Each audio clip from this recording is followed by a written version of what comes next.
Imaginez un monde où vos parents ne sont pas venus le jour de votre naissance et ont ignoré votre anniversaire. Imaginez que vous êtes un jeune garçon contraint de porter des robes féminines à l'école et que vous subissez les moqueries de vos camarades de classe. Imaginez maintenant que vous ayez économisé pendant un an pour offrir un cadeau spécial à votre mère et que ce cadeau n'ait pas été apprécié et ait été rejeté. C'est déchirant, n'est-ce pas? Il ne s'agit là que d'un aperçu des histoires poignantes qui se déroulent dans la série que nous allons explorer aujourd'hui. Dans cette vidéo, nous expliquerons Finny et Ferb du début à la fin. Nous découvrirons si Hans Doofenshmirtz a pu retrouver ses parents après avoir été éloigné de sa famille. Finny et Ferb, ce n'est pas que du plaisir et des jeux. De graves problèmes se préparent dans la région des Trois États. Dr Hans Doofenshmirtz, c'est le type comiquement imparfait et pas très doué pour être un méchant dans la série. Il est toujours en train de faire des bêtises, cherchant à se venger de ceux qui lui ont fait du tort. Mais le fait est que ses plans sont plus mal avisés que réellement diaboliques.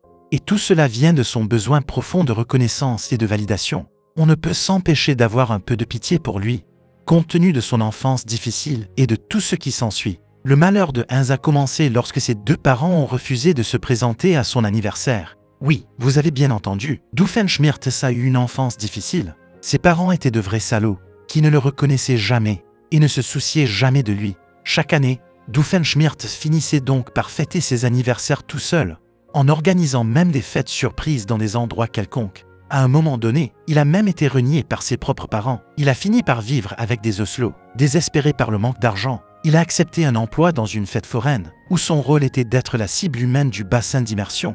Les gens lui lançaient des balles pour essayer de l'immerger. Pour ajouter à ces circonstances malheureuses, Hans avait un problème particulier qui lui faisait dégager une forte odeur de porc qui repoussait tout le monde autour de lui. N'ayant pas d'amis, il dessina un visage sur un ballon, le nomma Balloony et l'aspergea d'un parfum de longue durée pour qu'il lui serve de compagnon.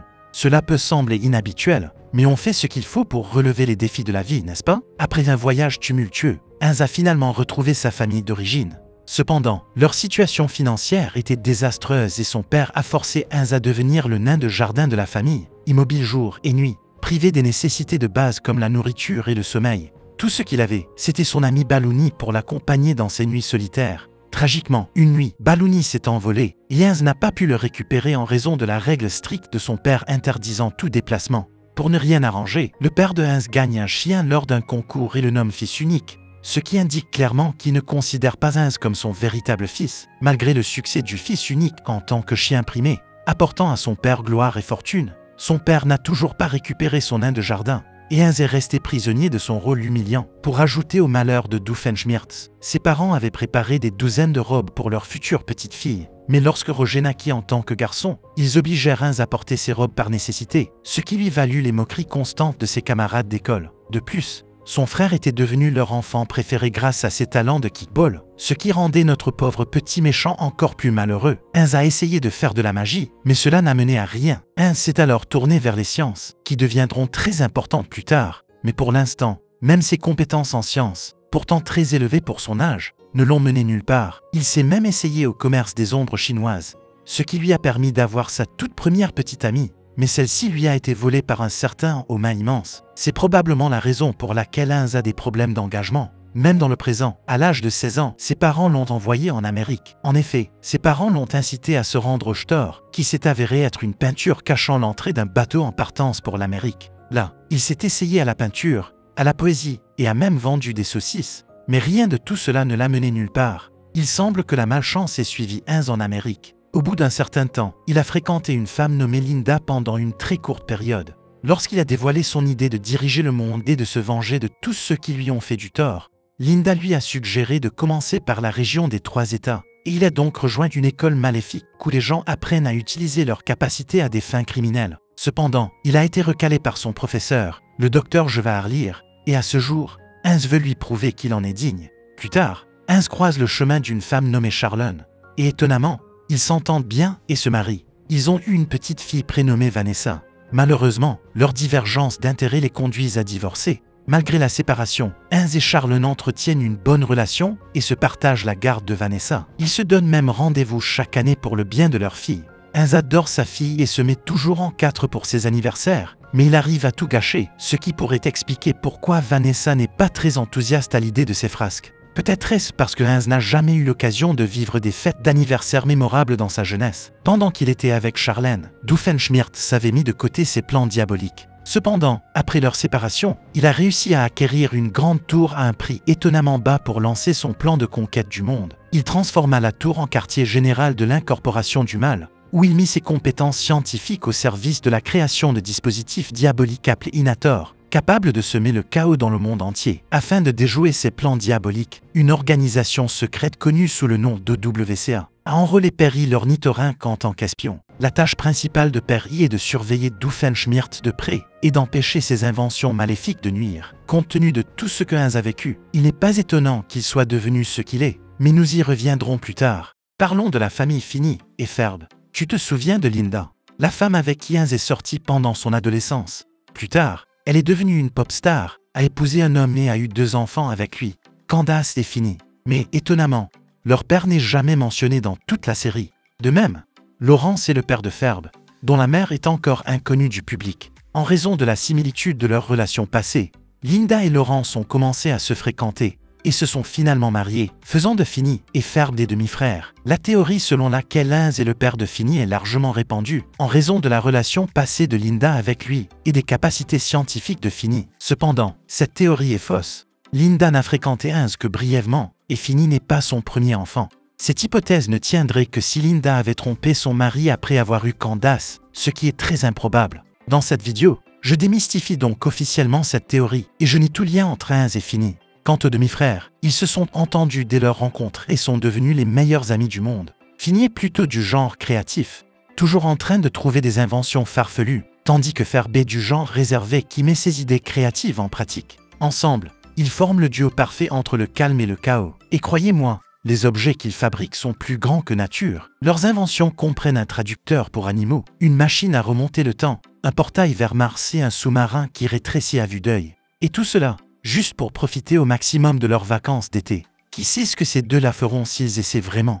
Une autre chose qui me surprend, c'est que ces choses sont pour la plupart fabriquées à partir de choses qu'ils trouvent dans leur jardin. Bien sûr, dans certains cas, ils vont chercher des pièces, mais vous voyez ce que je veux dire. Une autre chose qu'il est important de mentionner est que leur mère n'a aucune idée de leurs inventions, ce qui énerve leur sœur Candace, qui n'a qu'un seul but dans la vie, exposer ses frères et les faire punir. Cependant, quels que soient ses efforts, ses tentatives sont toujours contrariées par un accident quelconque. Le plus souvent, le docteur Hans est en train de faire des expériences avec l'un de ses Inators à proximité, dans sa tour, et il se déclenche juste au bon moment, faisant disparaître leurs inventions. Mais on ne peut s'empêcher de s'interroger sur l'absurdité de l'ignorance de Linda en la matière, au point que Linda en vient à considérer sa fille comme folle à force d'essayer de lui faire voir quelque chose qui disparaît comme par hasard juste avant qu'elle ne puisse poser les yeux dessus. Dans l'épisode Finney and Ferb Get Busted, Candace réussit enfin à arrêter ses frères pour leurs inventions farfelues dans le jardin, comme une voiture volante et une tour de contrôle. Linda, leur mère, se sent coupable de ne pas avoir cru Candace et envoie les garçons dans un centre de redressement, pensant que c'est pour leur bien. Elle est loin de se douter qu'il s'agit plutôt d'une prison où les garçons sont maltraités.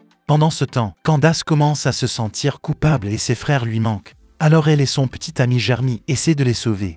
Malheureusement, leur plan ne se déroule pas bien et Candace craint de perdre ses frères pour toujours. Heureusement, tout cet épisode s'avère être un rêve, et rien de tout cela ne s'est réellement produit. Malgré ce rêve, Candace n'a jamais cessé d'essayer d'arrêter ses frères. Comme Linda ne croit jamais Candace, on suppose qu'elle est déjà au courant des capacités extraordinaires de leurs enfants, mais qu'elle ferme délibérément les yeux. En effet, si l'on y réfléchit bien, les inventions des garçons ont fait la une des journaux, et ont parfois impliqué toute la ville. Pourtant, pour une raison ou une autre, Linda semble ignorer totalement leurs inventions farfelues. Une théorie célèbre veut qu'elles ferment délibérément les yeux sur leur création afin d'encourager leur créativité et de ne jamais freiner leur imagination. C'est une théorie plausible, mais d'autres ont des idées encore plus folles. Certains pensent que Linda a une histoire secrète encore plus extraordinaire que les inventions elles-mêmes, ce qui explique pourquoi elle ne veut pas les arrêter. Et puis, il y a la possibilité intrigante que Linda soit sous l'influence du produit de Doofenshmirtz, le forgé à Buitinator de Doofenshmirtz, un appareil qui efface de son esprit les souvenirs des inventions.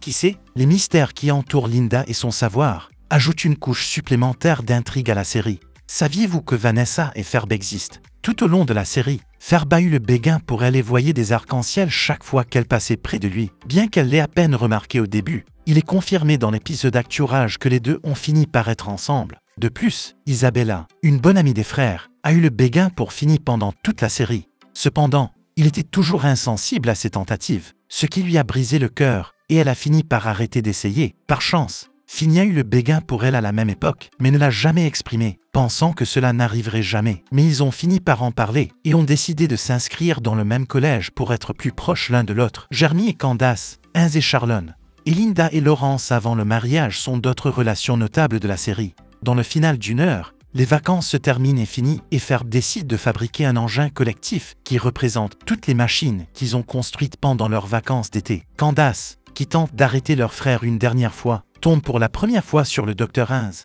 qui travaille sur un Doveinator, une machine qui réinitialise la journée encore et encore jusqu'à ce qu'elle soit éteinte. Dans cet épisode, son objectif était de prendre le contrôle de Tristat, tandis que Candace était motivée par ses propres ambitions. Mais c'est l'occasion rêvée pour les deux d'obtenir ce qu'ils veulent. Au début des boucles, Ins a vu ses projets aboutir, tandis que Candace n'a pas eu beaucoup de succès. Cependant, il se rend compte qu'il souhaite davantage vivre avec sa fille que dominer le monde. Après 23 boucles, les deux hommes se rendent compte que certaines failles ont commencé à aspirer des parties et des souvenirs du monde, ce qui fait peser la menace d'un effacement du monde entier. Malheureusement, l'Inator est aspiré dans la faille avant qu'il ne puisse l'arrêter, et pour Candace, ses frères sont également aspirés dans la faille. Alors que Ins tente d'en fabriquer une nouvelle pour arrêter les boucles, il se rend compte que les jours sont de plus en plus courts et qu'il ne pourra jamais en venir à bout tout seul. Pendant ce temps, Candace rassemble le groupe et pénètre volontairement dans la faille pour retrouver ses frères dans une autre dimension. Alors qu'elle retourne dans sa propre dimension avec l'Inator,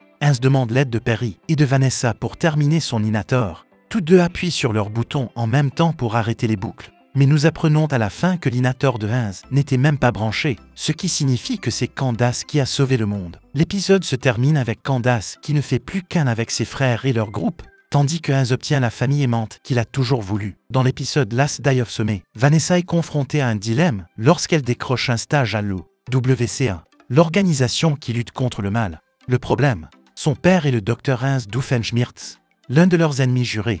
Mais Vanessa est persuadée que son père a un bon côté et, dans un moment sincère, elle le convainc de se détourner de ses mauvaises habitudes. Après le procès, le Dr Ins est condamné à des travaux d'intérêt général. Mais devinez quoi? Il devient professeur au lycée de Danville, l'établissement où Vanessa est élève. C'est l'occasion pour lui de se racheter et de construire une nouvelle relation avec sa fille dans un rôle totalement différent. Ins a-t-il rencontré ses parents après avoir été envoyé en Amérique? La réponse est oui. Dans l'épisode Fête des Pères, Ins décide enfin de rendre visite à son père après avoir été envoyé en Amérique. Il veut se racheter et lui apporter en cadeau le gnome de leur famille, perdu depuis longtemps. Mais comme par hasard, les choses ne se passent pas tout à fait comme prévu. Ins trébuche et casse accidentellement le gnome sous les yeux de son père. C'est un mauvais moment à passer. Et pour ne rien arranger, son frère Roger avait déjà envoyé à leur père un gnome plus grand qu'il aimait encore plus. Il est clair que même après toutes ces années, son père favorise toujours son autre fils. Le pauvre Ins est déçu et se rend compte que certaines choses ne changent jamais. La dynamique familiale, n'est-ce pas? Voilà, c'était fini et Ferb pour vous les gars. Si vous avez aimé la vidéo, alors laissez-nous un like et abonnez-vous à notre chaîne pour des contenus similaires. Merci d'avoir regardé, on se retrouve à la prochaine.